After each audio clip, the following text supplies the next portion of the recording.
Assalamualaikum warahmatullahi wabarakatuh.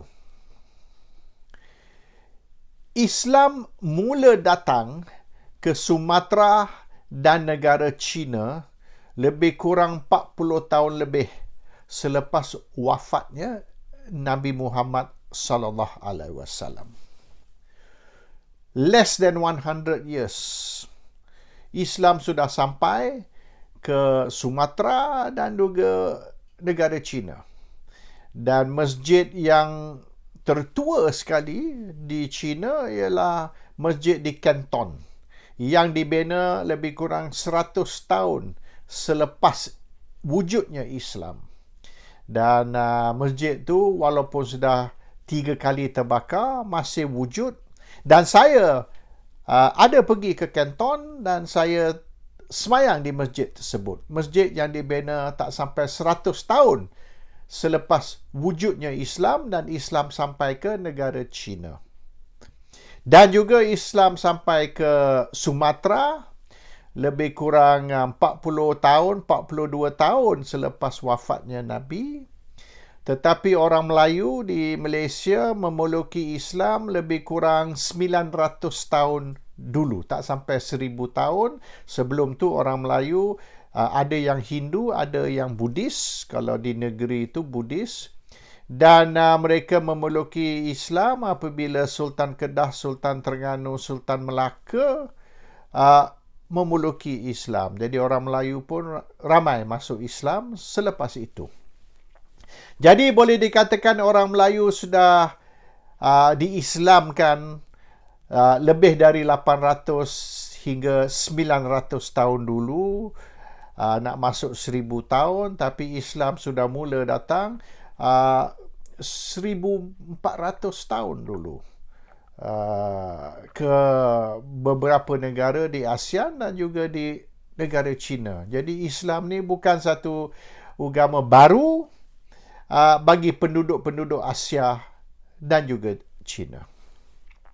Dan semenjak Islam bertapak di Asia, termasuk terutama sekali di Malaysia, hukum syariah ataupun undang-undang Islam telah dilaksanakan. Bermaknanya the Sharia law ataupun undang-undang syariah telah wujud di Malaysia dah 8 hingga 900 tahun dulu, bukan baru. Dan apabila tahun 1909,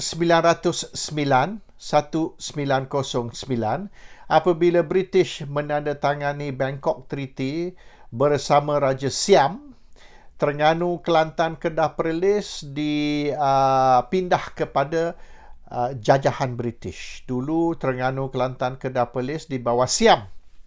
Tahun 1909, British ambil alih 4 negeri yang dianggap sebagai negeri Islam. Dan British menghormati kebebasan 4 negeri tersebut, termasuk juga negeri-negeri lain seperti Perak, Selangor, Pahang, Johor, Negeri Sembilan dan sebagainya untuk melaksanakan undang-undang Islam. Bermaknanya pentadbiran negeri-negeri tersebut akhir sekali, the last one was Johor selepas Bangkok Treaty tahun 1909 di mana Unfederated Malay States ditubuhkan. British mengambil alih pentadbiran keseluruhan yang kita panggil hari ini Malaysia.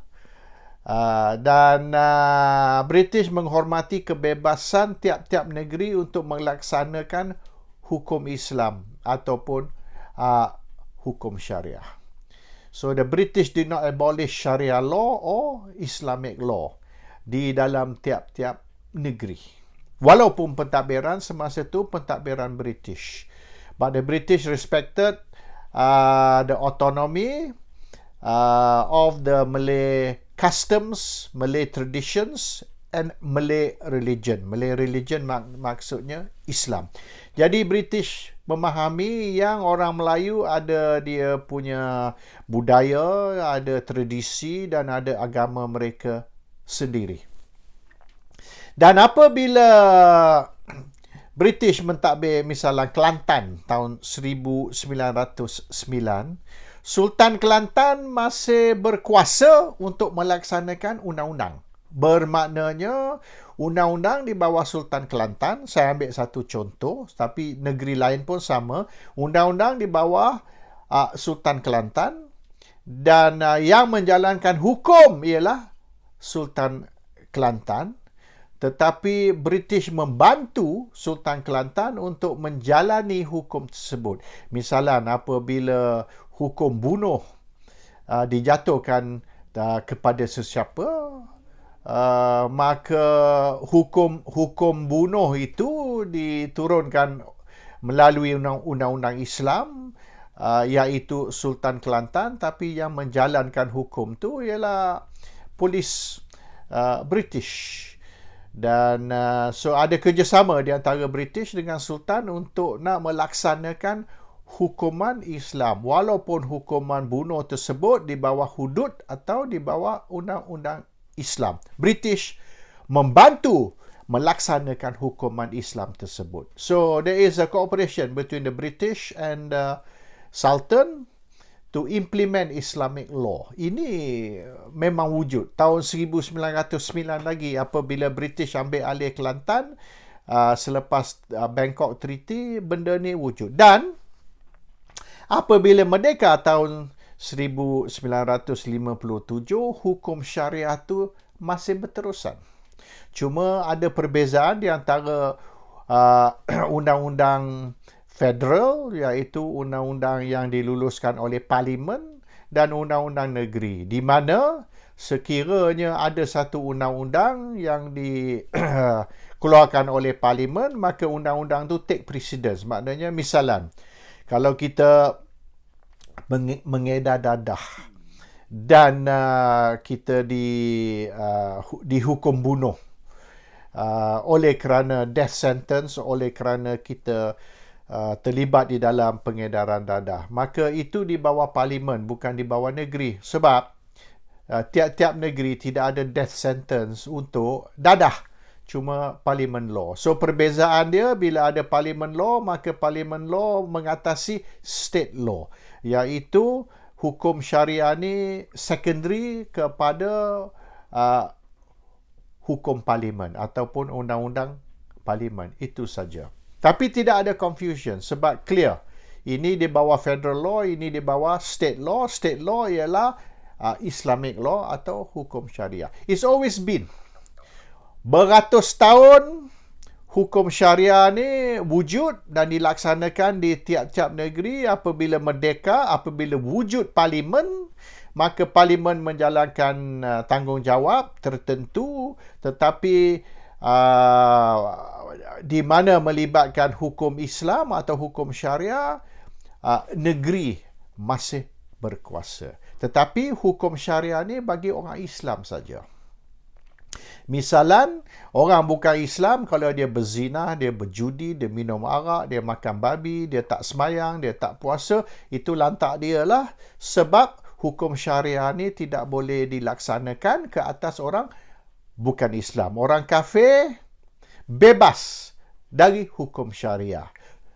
Beratus tahun ini sudah wujud, bukan saja semenjak merdeka, sebelum merdeka lagi.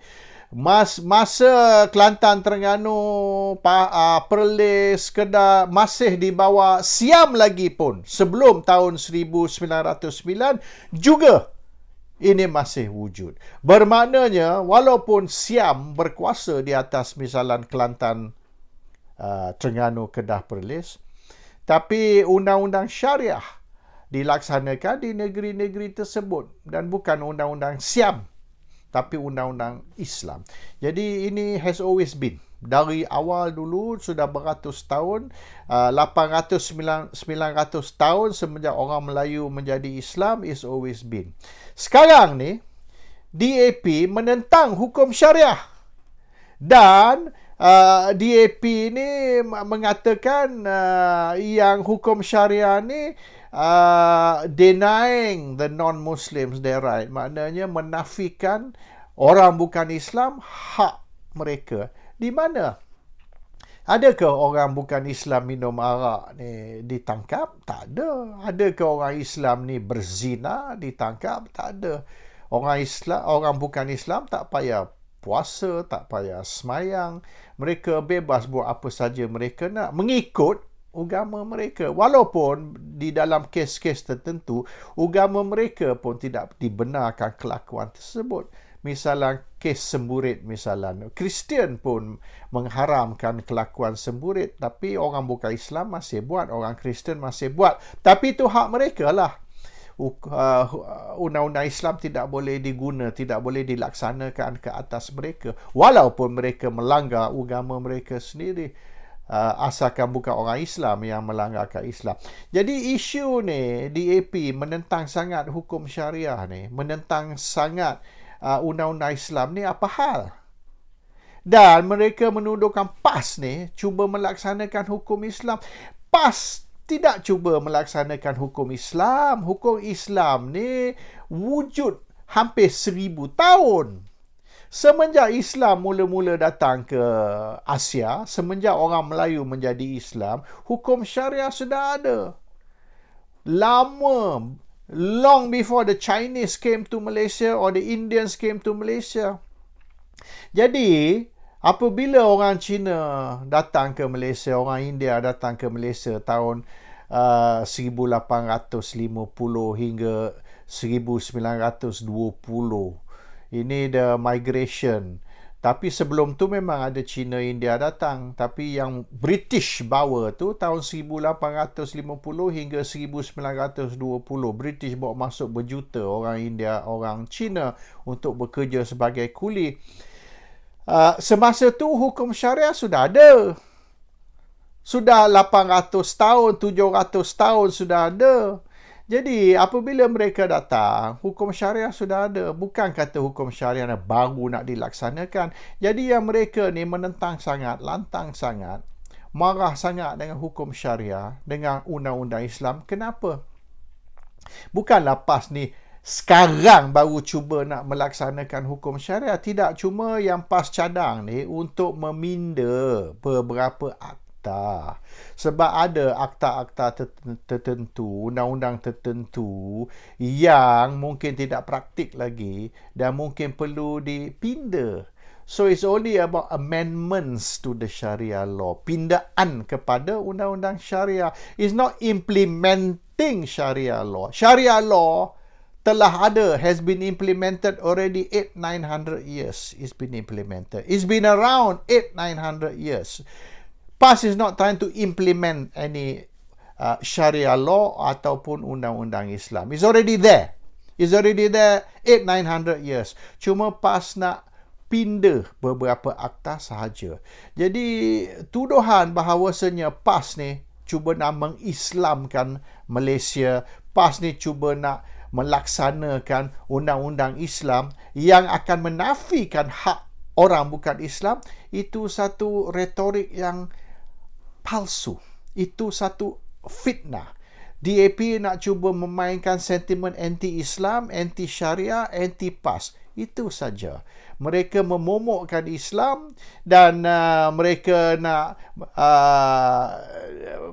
suruh orang bukan Islam ni marah terhadap PAS oleh kerana kononnya PAS ni nak menafikan hak orang bukan Islam. Itu saja. Itu satu pembohongan yang besar dan pendedahan ni perlu dibuat supaya rakyat tahu yang DAP ni menipu, membohong dan mengfitnah. Dan mereka membuat ini kerana sentimen anti-Islam. Assalamualaikum warahmatullahi wabarakatuh.